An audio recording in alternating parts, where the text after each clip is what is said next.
ভগবানকে অনেক ডেকেছেন, কিন্তু বাঘা যতীনের তপন পালের ওপর ব্যাংক সদয় হলো না। নিয়মের গেরোয় বিয়ের জন্য টাকা তুলতে পারলেন না ব্যাংক থেকে।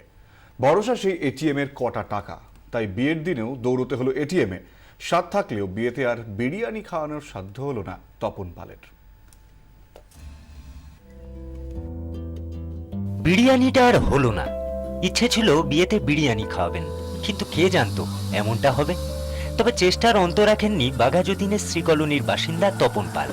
এমনকি বিয়ের দিনও গিয়েছেন এটিএমে টাকা তুলতে, ব্যাংক ম্যানেজারের সঙ্গে কথা বলতে। মেনুটা আমার একটু চেঞ্জ করতে হচ্ছে। বিরিয়ানি করার কথা ছিল, তো পয়সা তো লিকুইড ছাড়া তো ওরা তো নেবে না, সেই জন্য একটা সমস্যা হয়ে গেছে। দেখছি কতটা কি ম্যানেজ করতে পারি। বিয়ের দিনও কি এটিএমে ঘুরতে হলো? হ্যাঁ, বিয়ের দিন সকালবেলা এটিএমে গেছিলাম, লাইনে দাঁড়িয়েছি। সোমবার বিয়ে বাড়িতে যেমনটা হয় আর কি, নেমন্তন্ন হয়ে যায়, ডেকোরেটার্সকে বলা হয়ে যায়, সবই হয়ে গিয়েছিল। খালি টাকা দেওয়াটাই বাকি ছিল। টাকা বাতিলে সব হিসেব গোলমাল হয়ে যায়। সংবাদ মাধ্যমে রিজার্ভ ব্যাংকের নির্দেশ শুনে ধরে প্রাণ ফিরেছিল। বিয়ের কার্ড ও পরিচয়পত্র হাতে হাজির হয়েছিলেন এসবিআই রিজেন্ট পার্ক শাখায়, কিন্তু টাকা মেলেনি। ভরসা সেই এটিএম এর হাতে গোনা কটা টাকা। সেই টাকা তোলার ঝক্কি শেষ হয়নি বিয়ের দিনে। পাত্রীর বাড়ি থেকে গায়ে হলুদের হলুদ এসেছে।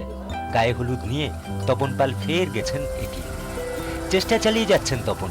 এখনো আশা, বউ ভাতের আগে কিছুটা টাকা অন্তত জোগাড় হবে, তখন না হয় বিরিয়ানির কথা ভাবা যাবে। বিয়ের দিন গায়ে হলুদ হয়ে গিয়েছে, সকাল থেকে এটিএম এর লাইনে দাঁড়িয়ে যেটুকুনি উঠেছে। তারপরে আবার ব্যাংকে এসেছেন, কিন্তু বিয়ের টাকা এখনো হাতে আসেনি। তুষার কটকের সঙ্গে প্রীতম দে, 24 ঘন্টায়।